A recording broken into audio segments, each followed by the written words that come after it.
इचलकरंजी महापालिकेनं शहरात विविध 4 ठिकाणी मतदार सहाय्यता केंद्र सुरू केली आहेत। तसंच महापालिका निवडणुकीसाठी प्रसिद्ध झालेल्या प्रारूप मतदार यादीवर हरकती सूचनांसाठी 3 डिसेंबरपर्यंत मुदतवाढ दिल्याची माहिती आयुक्त पल्लवी पाटील यांनी दिली। राज्य निवडणूक आयोगानं निवडणुकीसाठी मतदार सहाय्यता केंद्र सुरू करण्याचे आदेश दिलेत।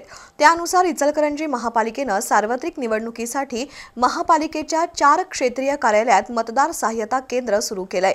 या केंद्रांमध्ये मतदारांना त्यांचं नाव मतदार यादीमध्ये शोधून देणं, त्यांच्या समस्यांचं निराकरण करणं आणि दुबार मतदार नावांबाबत कार्यवाही करण्याची सोय केली आहे। त्यानुसार जुन्या नगरपालिकेत विभागीय कार्यालय अ, विभागीय कार्यालय ब, शाहू पुतळाजवळ विठ्ठल रामजी शिंदे शाळा, विभागीय कार्यालय क, सरस्वती हायस्कूलमध्ये, तर विभागीय कार्यालय ड, शाहूपुरी गाव चावडी मागे इथं प्रभागातील मतदारांची सोय करण्यात आली आहे।